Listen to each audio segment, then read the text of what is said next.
Hello, I'm in London once again.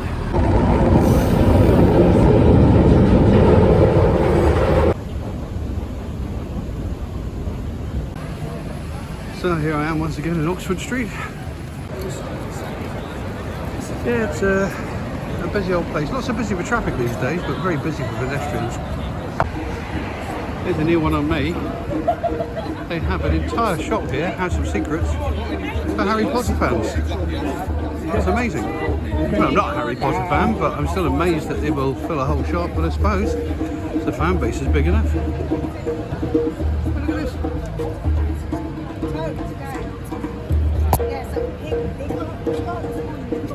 Extraordinary.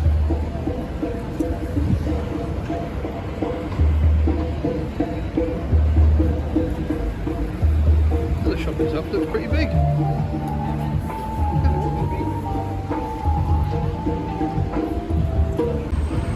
Oh, there you go, that's a new one on me.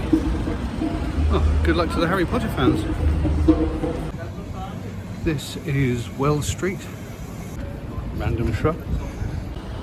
This area north of Oxford Street, between Oxford Circus and Charing Cross Road, used to be known as the rag trade because a lot of the clothing industry was based here. It's now called Fitzrovia, although people quite often call it NoHo because it's sort of the opposite of Soho, which is south of Oxford Street.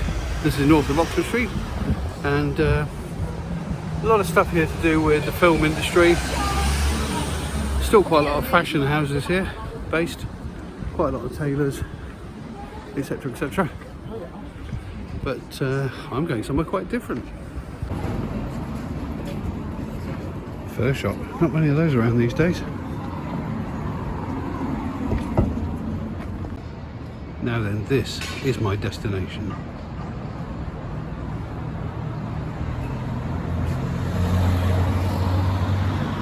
And this is the exhibition I've come for.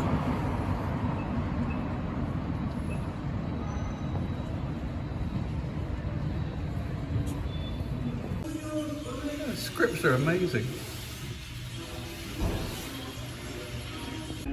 It's that scene. You can almost hear the music, can't you? And hear the train rattling along. Oh, I'm in heaven here. I'm in heaven here with all the props and the scripts and the original drawings. It's marvellous. Oh, oops.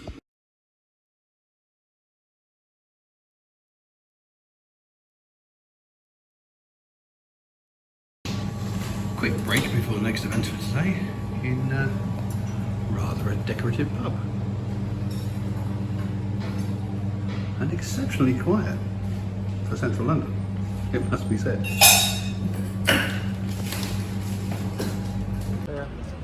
So I've just had a couple of beers with one of my closest mates, and I'm now heading to my next location today for my next little visit where I'm interviewing someone really rather famous. And you want a clue as to where I am at the moment. I'm in Langham Place, and if that means nothing to you, you might recognise that building there. This is BBC Broadcasting House. Now back to meet Jeffrey Archer. I do a podcast about writing and writers called We'd Like a Word with a friend, Paul Walters.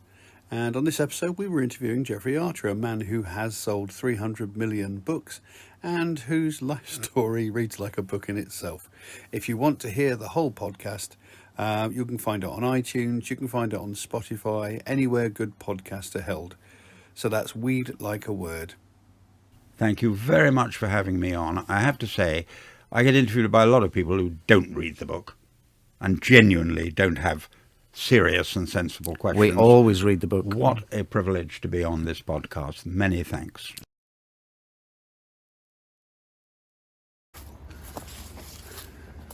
Always like this walk. I like the twisty, gnarly trees. I like the fact they're all lying down and facing one direction. It's all very strange. Still strangely devoid of mushrooms. I don't know what's going on this year. This time last year we were seeing thousands of them.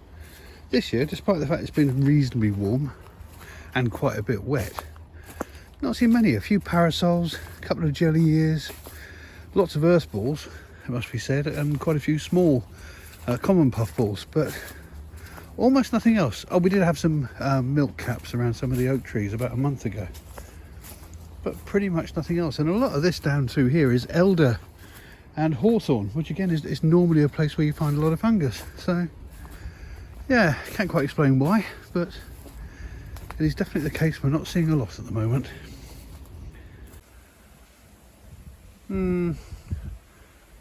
Was the old urban myth about pampas grass outside people's houses true? I'm talking about the myth that planting a pampas grass outside your house means that you're swingers and you're signalling to other swingers, hey, come knock on our door and maybe knock on us too. It's probably not true. Is it true? I doubt it. I always seem to see them outside old people's houses. Now, don't get me wrong, they might have been swingers back in the 60s or the 70s or the 80s. You know, I'm an old person myself now. Not that I was much of a swinger, but nevertheless, I think the people who live there now, possibly not, because they're both in their 80s.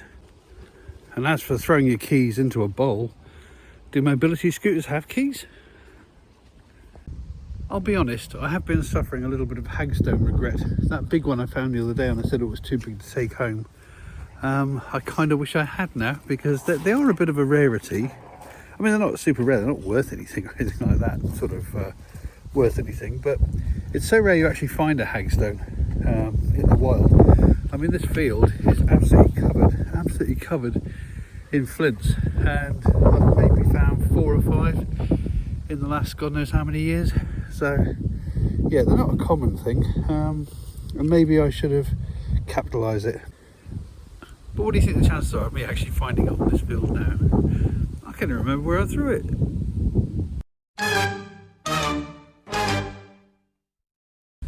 Well, I have to say, I didn't think my chances were very high, but look, I have found it. So this time I'm going to take it home. It can go on display in the garden. Feeling quite happy now. Don't know why, it's just a rock. Toodle pip.